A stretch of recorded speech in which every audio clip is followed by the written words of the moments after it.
नमस्कार, दृष्टि आईएएस के इन न्यूज़ प्रोग्राम में आपका स्वागत है। आज हम लोग अंतर्राष्ट्रीय संबंध से जुड़ी एक बहुत ही महत्वपूर्ण खबर पर बात करेंगे।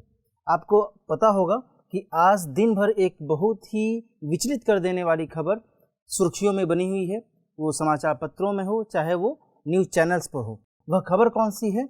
वह खबर है यूक्रेन और रूस के बीच में जो युद्ध शुरू हो गया है, जिसको लेकर के बीते लगभग 2-3 सप्ताह से अंदेशा लगाए जा रहे थे कि ये युद्ध होगा नहीं होगा, क्या होगा।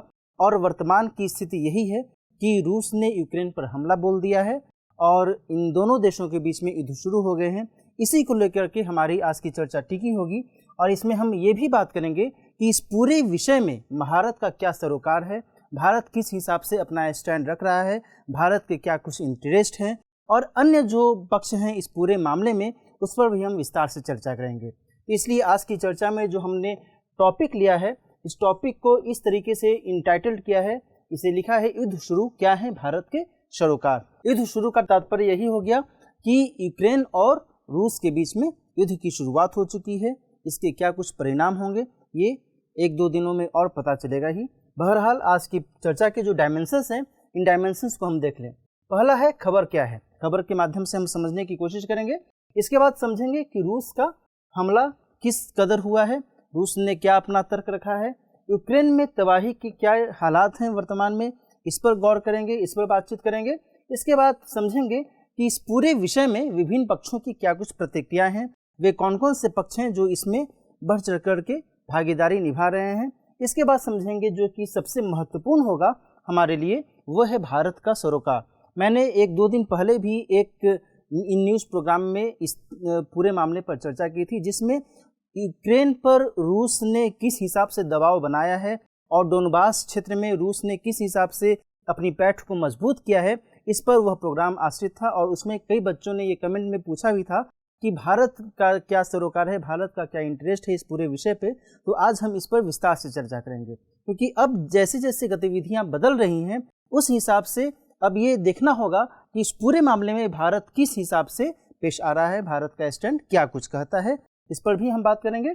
और सबसे अंत में रहेगा जो महत्वपूर्ण सवाल इस पूरी चर्चा के आधार पर बन सकता है, वो रहेगा। तो आइए देखते हैं खबर है क्या। खबर की बात करें तो यहाँ पर आप देख रहे हैं, Ukraine इन्वेशन, how jump in crude prices will impact Indian economy. यहाँ पर कहने का मतलब ये है कि भारत की अर्थव्यवस्था पर इस पूरे मामले का एक नकारात्मक परिणाम सामने आ सकता है। इस पर विस्तार से बात करेंगे कि इंडियन इकोनॉमी जो है, भारत की अर्थव्यवस्था जो है, इससे कैसे प्रभावित हो सकती है और भी इसके क्या कुछ अन्य पक्ष निकलकर सामने आ सकते हैं। तो आइए देखते हैं कि इस पूरे मामले में सबसे पहले बात करते हैं रूस द्वारा किए गए हमले की। रूस ने यूक्रेन के कई ठिकानों पर हमला किया है, जहां एक तरफ यूक्रेन की राजधानी कीव पर भी हमला बोला है, दूसरी तरफ ओडेसा जो एक तटीय इलाका है यूक्रेन का, वहां पर भी हमला बोला है। और लुहांस्क और डोनेस्क के कॉन्टेक्स्ट में हमने चर्चा की भी थी पहले, यहाँ पर भी जो है रूस ने अपनी पैठ मजबूत की है।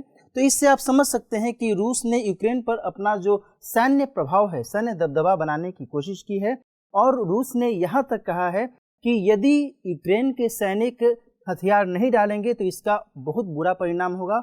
इनसे रिक्वेस्ट यही है, उनसे यही इल्तिजा है कि वे हथियार डाल दें और वो अपने घरों में चले जाएं और यूक्रेन की सत्ता को हम निस्ते नाबूद कर देंगे, उसे हम समाप्त कर देंगे और जो भी पक्ष रूस के आड़े आएगा उसे बख्शा नहीं जाएगा। इस तरीके की जो स्टेटमेंट्स हैं, ये रूस के राष्ट्रपति व्लादिमीर पुतिन के द्वारा दिए गए हैं।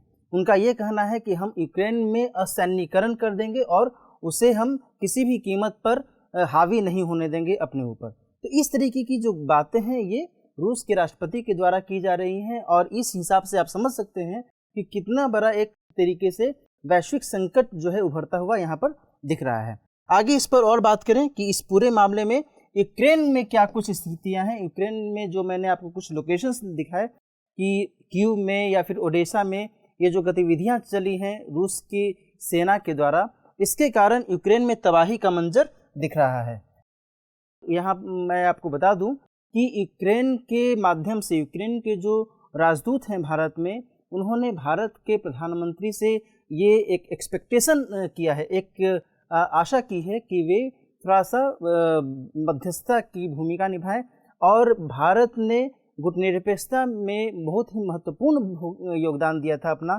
तो उस लिहाज से भी जो भारत है, भारत एक वैश्विक नेतृत्वकर्ता के तौर पर और वो पेश आए और भारत के प्रधानमंत्री रूस के साथ बातचीत करें और उसका एक जो बेहतर नतीजा हो सकता है वो निकालने की कोशिश करें, ताकि यह जो युद्ध वाली स्थिति है इसको रोका जा सके।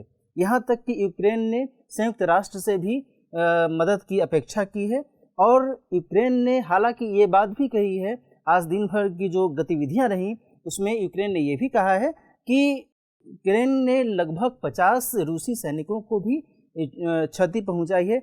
और जहां एक तरफ रूस ने हवाई हमले किए हैं, वहीं यूक्रेन ने भी जवाबी कार्रवाई की है। तो इस पूरे मामले में यहाँ पर देखा जा सकता है कि यूक्रेन किस हिसाब से अभी पशोपेश वाली स्थिति में आ गया है।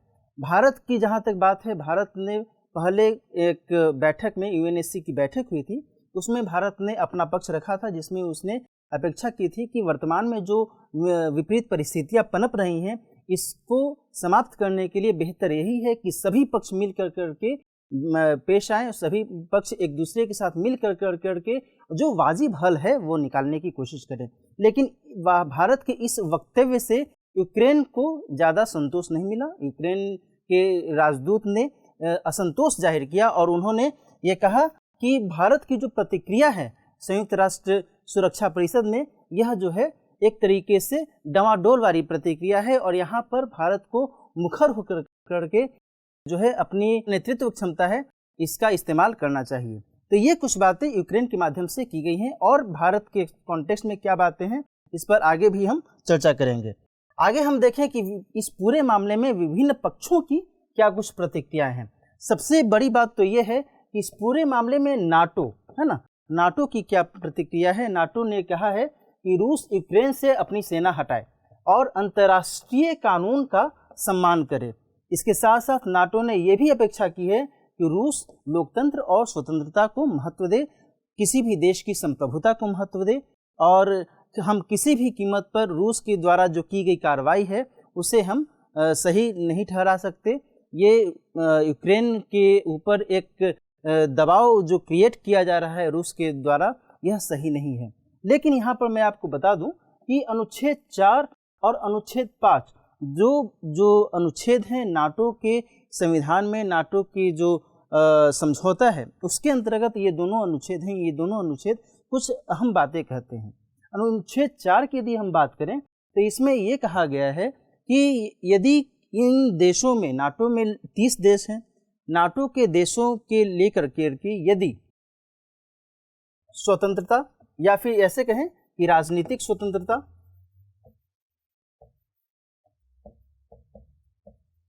क्षेत्रीय अखंडता या फिर सुरक्षा को लेकर करके कोई चुनौती पेश आती है या फिर खतरा पेश आता है तो फिर मिल बैठ कर करके वे बातचीत करेंगे। ये अनुच्छेद 4 में ये बातें कही गई हैं। नाटो के कॉन्टेक्स्ट में ये बातें यहाँ पर कही गई हैं। अनुच्छेद 4 में राजनीतिक स्वतंत्रता, क्षेत्रीय अखंडता या सुरक्षा पर यदि किसी किस्म का खतरा महसूस होता है तो वे मिल बैठ कर करके बातचीत करेंगे। और यहाँ पर इस अनुच्छेद 4 के हवाले से जो पड़ोसी देश हैं यूक्रेन में, जो वो पड़ोसी देश कौन कौन से हैं, लाटविया, एस्टोनिया,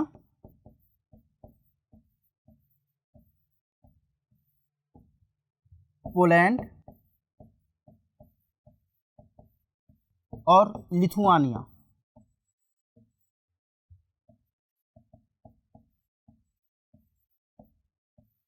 इन देशों ने अनुच्छेद 4 के आधार पर, अनुच्छेद 4 के बेस पर जो है मिल कर करके बातचीत करने की भी वकालत की है। इसके कॉन्टेक्स्ट में भी ये बातें निकलकर सामने आ रही हैं। वहीं अनुच्छेद 5 की यदि हम बात करें तो इसमें ये कहा गया है कि यदि नाटो के किसी भी सदस्य देश के अगेंस्ट में कोई कार्रवाई होती है, कोई सैन्य कार्रवाई होती है, तो सभी देश मिल कर करके उस पार्टिकुलर देश के अगेंस्ट में सैन्य कार्रवाई करेंगे। लेकिन वर्तमान की जो स्थिति है वो ये है कि यूक्रेन नाटो का सदस्य है नहीं और ऐसी स्थिति में नाटो जो है एज एन ऑर्गेनाइजेशन, एक संगठन के तौर पर रूस से सीधे टक्कर नहीं ले सकता है। तो अभी की जो स्थिति है, अभी स्थिति यही है कि नाटो ये सब कुछ बातें रूस को बेशक बोल रहा है, लेकिन सीधे वो टक्कर लेने वाली स्थिति में है नहीं, क्योंकि अनुच्छेद 5 के हिसाब से तो जो सदस्य देश हैं उनके अगेंस्ट में यदि कोई कार्रवाई होती है तभी तो नाटो उस पर हमला करेगा, अदरवाइज नहीं करेगा। लेकिन यहाँ पर मैं आपको एक बात और क्लियर कर दूं कि नाटो के कुछ ऐसे देश हैं जो कि यूक्रेन के साथ सहयोग करने को भी रेडी हो रहे हैं वर्तमान स्थिति में, जैसे कि फ्रांस और जर्मनी जैसे देशों ने यूक्रेन को अपना समर्थन देने की बात कही है। लेकिन वह समर्थन सैन्य स्तर पर होगा या नहीं होगा ये स्पष्ट नहीं किया गया है। ये चीज़ें भी सामने आ रही हैं, है ना। इस और महत्वपूर्ण बात इस पूरे मामले में निकल कर सामने आ रही है कि अभी कुछ देर पहले की ही एक खबर आ रही है कि जिसमें अमेरिकी राष्ट्रपति जो बाइडेन के नेतृत्व में G7 की बैठक भी हुई है पूरे मामले पर विचार विमर्श करने के लिए कि वर्तमान विपरीत परिस्थिति में क्या कुछ आगे कदम उठाए जाने की आवश्यकता है। इस पर जैसा भी ये इस बैठक में निर्णय लिया जाएगा उस हिसाब से ये नेतागण कार्य करेंगे, है ना। तो अभी जो वर्तमान में स्थिति है विभिन्न पक्षों की वो मैंने आपको बताने की कोशिश की है। नाटो ने क्या कुछ कहा है, अनुच्छेद 4 जो नाटो के अंतर्गत है उसमें क्या कुछ बातें कही गई हैं, और साथ ही अनुच्छेद 5 जो है क्या वक्तव्य देता है, और इसके साथ साथ G7 की बैठक में क्या कुछ गतिविधियां चल रही हैं। ये वर्तमान में विभिन्न पक्षों की प्रतिक्रियाएं सामने आ रही हैं। आगे देखते हैं आगे क्या है इस पूरे मामले में। अब देखना होगा कि भारत का क्या कुछ सरोकार है। भारत का सरोकार बहुत ही महत्वपूर्ण है अलग अलग स्तरों पर। पहला तो यही है कि यूक्रेन में रह रहे भारतीयों को बाहर निकालना।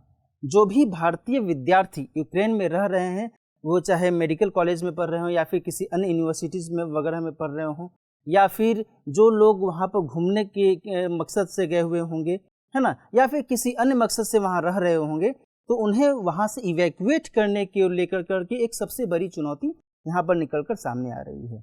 यहाँ पर देखने वाली बात है कि आपात बैठक बुलाई गई है भारतीय प्रधानमंत्री के नेतृत्व में, जिसमें रक्षा मंत्री और राष्ट्रीय सुरक्षा सलाहकार अजीत डोभाल की भी भूमिका हुई है। ये जो बैठक हो रही है इस बैठक में निर्णय लिया गया है कि भारत के प्रधानमंत्री आज ही रूस के राष्ट्रपति से बातचीत करेंगे इस पूरे मुद्दे पर।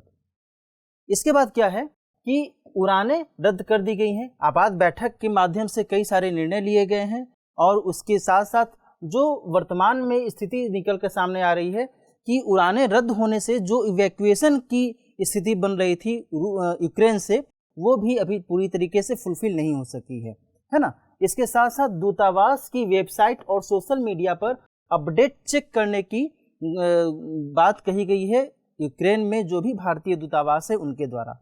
उन्होंने कहा है कि जो भी यूक्रेन में भारत के निवासी रह रहे हैं वो अपने अपने घरों में ही रहें, वो अपने साथ में पासपोर्ट और जो भी ज़रूरी दस्तावेज हैं वो साथ में लेकर ही बाहर निकले। हमेशा वो अपने साथ में ये सब दस्तावेज रखें, और जब भी कुछ ऐसा अपडेट आता है तो वे उसके अकॉर्डिंग ही काम करें। वो इस हिसाब से परेशान न हो और थोड़े से भी पैनिक होने की ज़रूरत नहीं है। ये वहाँ पर जो भारतीय दूतावास है ये वहाँ पर जो यूक्रेन में रहने वाले लोगों को ये बातें कह रहा है। दूसरी बात ये है कि भारत का राजनीतिक सरोकार इस मामले में क्या दिख रहा है। जो मैंने अभी शुरू में भी बताया कि यूएनएससी की जो बैठक हुई, संयुक्त राष्ट्र सुरक्षा परिषद की जो बैठक हुई है, उसमें शांति बहाली की बात कही गई है। संयुक्त राष्ट्र सुरक्षा परिषद में भारत के जो प्रतिनिधि हैं TS तिरुमूर्ति, उन्होंने ये बातें कही हैं कि शांति बहाली होनी चाहिए और किसी भी कीमत पर जो वर्तमान में एक जो तनाव वाला माहौल क्रिएट हो चुका है, युद्ध की जो स्थिति बन चुकी है, इसको किसी भी कीमत पर इसको शांत करने की आवश्यकता है, किसी भी कीमत पर इसको समाप्त करने की आवश्यकता है। तो ये जो बातें हैं ये वहाँ पर संयुक्त राष्ट्र सुरक्षा परिषद में कही गई हैं। और दूसरी महत्वपूर्ण बात यहाँ पर यह है कि भारत का रूस और यूक्रेन दोनों के साथ ही संबंध है, और रूस जहाँ एक तरफ भारत के साथ रक्षा सौदों में हमेशा से साझेदारी की भूमिका निभाता रहा है, और विभिन्न मामलों में चाहे वो तकनीकी सहयोग हो, चाहे वो सैन्य सहयोग हो, चाहे वो पारस्परिक सहयोग हो, सांस्कृतिक सहयोग हो, रूस की भूमिका हमेशा भारत के साथ सही रही है। और यहाँ तक कि वर्तमान परिप्रेक्ष्य में भी रूस के राष्ट्रपति ने और रूस के जो दूतावास के माध्यम से ये खबरें आ रही हैं कि भारत के साथ रूस का जो वर्तमान में संबंध है वो किसी भी कीमत पर खराब होने वाला नहीं है, और रूस भारत को जो S-400 मिसाइलें देने की कार्रवाई कर रहा है उसमें किसी भी तरीके की कोई रुकावट नहीं आएगी। यहाँ तक कि रूस ने भारत से ये भी कहा है कि आपने UNSC में जो बातें कही हैं वो काबिल तारीफ़ है और हम इसका स्वागत करते हैं। तो इस तरीके की खबरें रूस की तरफ से आ रही हैं। लेकिन जो यूक्रेन के कॉन्टेक्स्ट में मैंने आपको उस समय बताया कि यूक्रेन ने भारत के प्रतिक्रिया पर जो है एक असंतोष जताया है और उसने भारत से अपेक्षा की है कि भारत यहाँ पर जो है मध्यस्थता की भूमिका निभाए। भारत जो है अपने प्रभाव के माध्यम से रूस के राष्ट्रपति से बातचीत करे और कोशिश करे कि वर्तमान में जो स्थिति है इसको किसी भी तरीके से समाप्त किया जाए, इसको ब्रेक किया जाए। तो ये सब स्थितियाँ यहाँ पर निकल कर सामने आ रही हैं। इसके अलावा मैं आपको ये भी बताऊं कि आर्थिक सरोकार इस मामले में क्या कुछ दिखता है भारत के कॉन्टेक्स्ट में। तो भारत जो है रूस से क्या कुछ मंगवाता है, कच्चा तेल आयात होता है, कोयला का आयात होता है और हीरे का आयात होता है, जो कि बहुत ही महत्वपूर्ण है। वहीं यूक्रेन के कॉन्टेक्स्ट में यदि हम बात करें तो यूक्रेन से भारत को सूर्यमुखी तेल और यूरिया की प्राप्ति होती है। और सूर्यमुखी तेल के कॉन्टेक्स्ट में यदि मैं आपको बताऊं तो जो यूक्रेन है ये सबसे बड़ा निर्यातक देश है सूर्यमुखी तेल का भारत के कॉन्टेक्स्ट में, है ना। यानी कि अब यदि यूक्रेन और रूस के बीच में जो वर्तमान में तनातनी वाली स्थिति है, जो युद्ध वाली स्थिति है, यदि ये एक लंबे समय तक बरकरार रहती है तो भारत को जो इन पदार्थों का आयात होता है रूस और यूक्रेन से, तो इनके आयात में जो है रुकावट आ सकती है और भारत में जो इनकी उपयोगिता है, जो इनकी उपलब्धता है, वो निश्चित तौर पर कम होगी, जिससे भारत की जो वर्तमान में अर्थव्यवस्था है इस पर एक बुरा असर देखने को मिल सकता है। तो यहाँ पर जो है ये चीज़ें सामने दिख रही हैं जो कि बहुत ही चिंतनीय है। विशेषज्ञों का ये मानना है कि यदि ये स्थिति लंबे समय तक बनी रहेगी तो भारत की जो खाद्य मुद्रास्फीति है उस पर इसका विपरीत असर जरूर देखने को मिल सकता है। तो यहाँ पर कहने वाली बात यही है कि इस पूरे मामले में, चाहे वो राजनीतिक कॉन्टेक्स्ट में हो, चाहे वो आर्थिक कॉन्टेक्स्ट में हो, चाहे यूक्रेन से भारतीयों को इवैक्यूएट करने के मसले पर बातचीत हो, इस पूरे मामले में भारत को बहुत ही संजीदे तौर पर पेश आने की आवश्यकता है। और ये आज की बैठक के बाद और कल जो भी गतिविधियां सामने आएंगी उससे ये चीज़ें और स्पष्ट होंगी कि भारत इस पूरे मामले में किस हिसाब से कदम उठा रहा है। भारत के समक्ष दुविधा वाली स्थिति यही है कि यदि जहां एक तरफ वो यूक्रेन में रूस के आक्रमण को लेकर करके कुछ भी स्पष्ट नहीं बोल रहा है, वहीं क्वेश्चन मार्क ये भी क्रिएट हो रहा है कि चाइना के साथ में जो भारत के संबंध रहते हैं उसमें जो है भारत हमेशा कहता है कि क्षेत्रीय अखंडता और संप्रभुता होनी चाहिए, और जब यूक्रेन को लेकर करके रूस आक्रामक रवैया अपना रहा है तो वहां पर भारत क्षेत्रीय अखंडता और संप्रभुता पर कुछ भी नहीं बोल रहा है। ये प्रश्नवाचक चिन्ह यहाँ पर भी उठकर खड़ा हो रहा है। और दूसरी तरफ यूएस और नाटो जैसे जो देश हैं वो चाहेंगे कि भारत जो है अपनी स्थिति इस मामले में क्लियर करे। तो कुल मिलाकर निष्कर्ष यही निकलता है कि भारत किसी भी एक देश की अनदेखी नहीं कर सकता है। भारत को सभी पक्षों का ध्यान रखते हुए कुछ निश्चित निर्णय लेने की ज़रूरत होगी और इसी हिसाब से भारत को जो है कदम उठाना होगा। बहरहाल आज की चर्चा हम यहीं पर समाप्त करते हैं। आज की चर्चा के आधार पर जो सवाल बन सकता है उस सवाल को हम एक नज़र देख लेते हैं। सवाल है, रूस यूक्रेन के बीच शुरू हुए युद्ध के प्रभाव स्वरूप भारत के सरोकार का आकलन कीजिए। तो सबसे पहले आपको इस प्रश्न के माध्यम से ये बताना होगा कि रूस और यूक्रेन के बीच जो युद्ध शुरू हुआ है इसको एक पैराग्राफ में बता देना होगा। इसके बाद भारत का जो सरोकार है, चाहे वो राजनीतिक स्तर पर हो, चाहे वो आर्थिक स्तर पर हो, और चाहे वर्तमान परिप्रेक्ष्य में यूक्रेन से भारतीयों को इवैक्यूएट करने वाली स्थिति को लेकर के हो, इन सभी पर आपको एक एक करके उत्तर लिखना होगा और इस हिसाब से आपका एक बेहतर उत्तर तैयार हो सकता है। तो आज की चर्चा हम यहीं पर समाप्त करते हैं। मिलते हैं नेक्स्ट सेशन में अन्य महत्वपूर्ण खबर के साथ। तब तक अच्छे से पढ़ते रहिए। नमस्कार।